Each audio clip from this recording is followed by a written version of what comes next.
Bonjour, voici un focus sur le travail par intermédiation numérique. Son objectif est de mieux saisir les enjeux de la requalification du travail avec les plateformes numériques.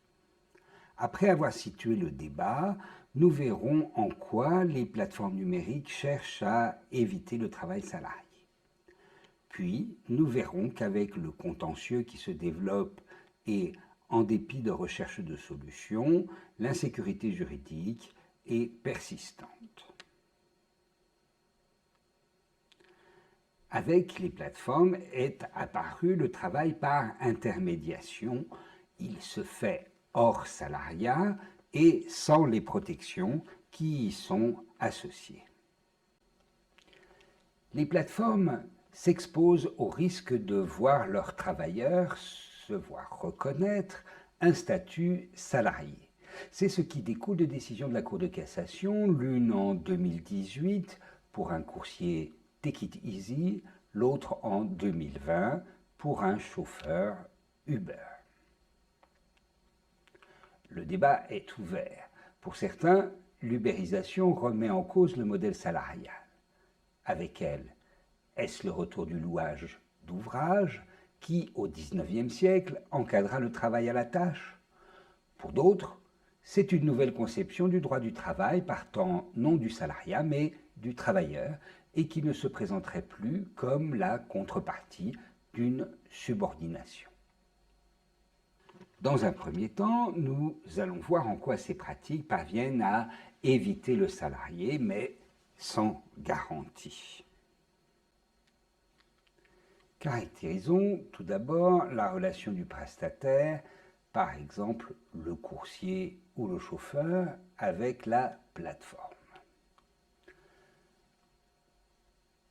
Les opérateurs de plateforme en ligne sont définis dans le code de la consommation. Le référencement, le troc ou l'entraide numérique, comme avec le covoiturage ou la fourniture d'un bien, ne donnent pas lieu à un travail. Il en va de même de la mise en relation avec des particuliers, le jobbing, ou avec des prestataires indépendants, le freelancing. Ce qui nous intéresse, ce sont les services à la demande, comme le transport de personnes et la livraison à domicile. Comme dans l'intérim ou la sous-traitance, la relation est triangulaire. La plateforme numérique est un intermédiaire. Mais son prestataire est-il vraiment indépendant? Que serait l'activité du prestataire sans l'intermédiation de la plateforme? Il y a bien dépendance économique, celle promue par Paul Cuche. Mais depuis les années 30 et l'arrêt Bardou, elle ne constitue pas, pour le juge, un critère de requalification judiciaire. On en revient à la seule notion de subordination juridique qui, selon l'arrêt Société Générale de 1996, est prépondérante. Cette subordination juridique existe-t-elle en l'espèce? Pour certains, non. Accepter ou non les mises en relation et choisir ses jours et horaires de travail, ce n'est pas se mettre à disposition permanente d'un employeur.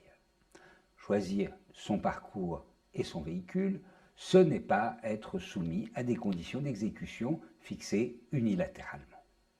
Ainsi, la Cour d'appel de Paris a estimé que cette liberté totale de travailler ou non est exclusive d'une relation salariale. Mais dans son arrêt Uber de 2020, la Cour de cassation soutient une autre analyse que celle des juges du fond. Tout cela n'exclut pas en soi une relation de travail subordonnée. La conclusion à ce stade est la suivante. La dépendance économique est indifférente à la qualification de la relation salariale, mais la liberté d'entreprendre n'est pas suffisante à l'exclure. Donc, le travailleur, par intermédiation numérique, peut arriver à établir l'existence d'un contrat de travail. Il le fait en renversant une présomption de non-salariat.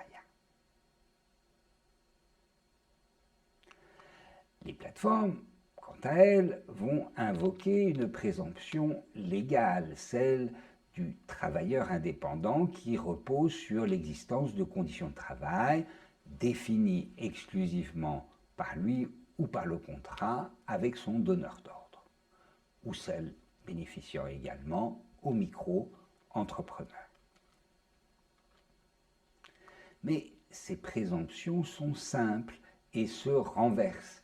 En 2016, la seconde chambre civile de la Cour de cassation a admis que soit écartée la présomption simple de non-salariat d'un auto-entrepreneur. En 2018, dans l'affaire Take It Easy, la Chambre sociale valide le renversement de la présomption d'un travailleur en intermédiation numérique. La garantie d'une absence de salariat n'est donc pas acquise pour les plateformes. Ainsi, l'insécurité juridique persiste pour elles. L'intermédiation numérique recèle plusieurs indices établissant le lien de subordination et donc la relation salariale. En voici quelques-uns. En premier lieu, avec la mainmise de la plateforme, les conditions d'exercice indépendant de l'activité n'existent pas. Détermination unilatérale des caractéristiques de la prestation, fixité des prix, intangibilité du contrat, impossibilité de refuser les missions et de les renégocier. Ensuite, pour être indépendant, le prestataire doit pouvoir exercer une activité auprès d'autres donneurs d'ordre et ne pas avoir de contraintes dans l'organisation ou les plages horaires d'intervention. Dans l'affaire Uber, la Cour d'appel, suivie par les juges suprêmes, avait estimé que le chauffeur n'était pas indépendant en raison du système d'intermédiation, incitation à la connexion, mise à disposition et par-dessus tout, absence de choix de la course et d'itinéraire. En fixant les conditions de réalisation et en interdisant de se constituer une clientèle, la plateforme exerce un pouvoir de direction. Elle va même jusqu'à préconiser un trajet. Ensuite, un vrai contrôle est exercé avec un recrutement, des restitutions, des recueils d'évaluation et de données, comme avec la géolocalisation. Enfin, que ce soit pour un référencement défavorable ou une insuffisance de course, le prestataire ne dispose plus d'un plein accès aux missions ou voit les tarifs modifiés. Ce sont des sanctions. Malgré la prise de position de la Cour de cassation, l'insécurité juridique persiste. Chaque situation est jugée différemment. Ainsi, en 2021, la Cour d'appel de Paris a admis la requalification d'un travailleur Uber, mais elle l'a rejeté pour un coursier Deliveroo. Pour éviter des condamnations, il faudrait que les plateformes desserrent leur emprise en abandonnant directives et sanctions à l'égard de leurs prestataires et en leur autorisant un exercice indépendant de l'activité. Ou bien que le législateur leur facilite la tâche. Mais la modification de la législation ne s'avère pas si simple, on va le voir.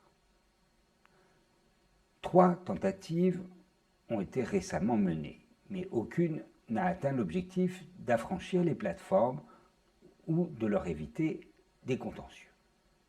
Après la loi travail, elles ne se sont pas saisies de la responsabilité sociale d'entreprise, ou RSE, pour adopter des chartes. Le Conseil constitutionnel a censuré comme cavalier législatif un amendement au projet de loi pour la liberté de choisir son avenir professionnel déposé par le député Aurélien Taché. Puis, il a refusé la limitation du pouvoir de requalification des juges reprise dans la loi d'orientation des mobilités. Reprenons ces différents éléments.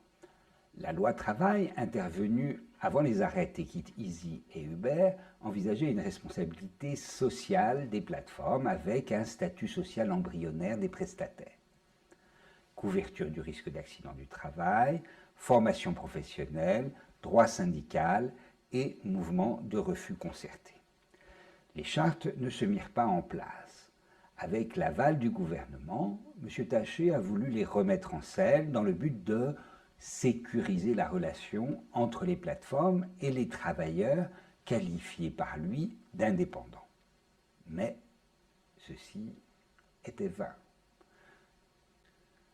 Dans le domaine du transport, le législateur a ensuite tenté d'écarter le pouvoir de qualification du juge en disposant que le respect par la plateforme des modalités d'une charte ne pouvait être invoqué en justice pour établir un lien de subordination juridique. Le Conseil constitutionnel ne l'a pas admis. Le législateur leur a permis de fixer des règles qui relèvent de la loi et par conséquent a méconnu l'étendue de sa compétence. Cela ne condamne pas les chartes, mais cela les prive de tout leur intérêt. Comment en sortir?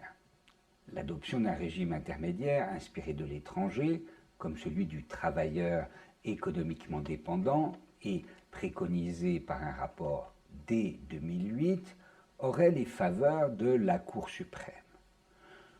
Le gouvernement a confié à un ancien président de la Chambre sociale de la Cour de cassation une mission sur la représentation des travailleurs de plateformes numériques.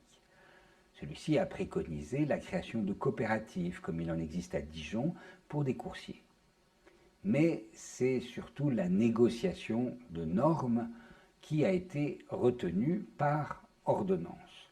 Une autorité des relations sociales des plateformes d'emploi est en cours d'institution.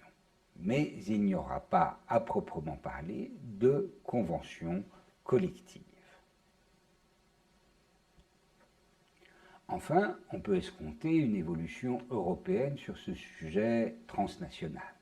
Cela suppose qu'on attache des droits substantiels à des travailleurs pris dans un sens communautaire, catégorie non limitée aux salariés. Le travailleur communautaire peut être reconnu en cas d'indépendance fictive déguisant une relation de travail. Une récente directive remplaçant celle de 1991 inclut ainsi dans son champ d'application les travailleurs par intermédiation numérique, leur garantissant des droits minimaux. Pour finir, dans de nombreux pays, les plateformes voient la relation avec leurs prestataires requalifiée, parfois avec un statut intermédiaire comme en Italie ou en Espagne. En Californie, un référendum est venu contrer toute requalification judiciaire.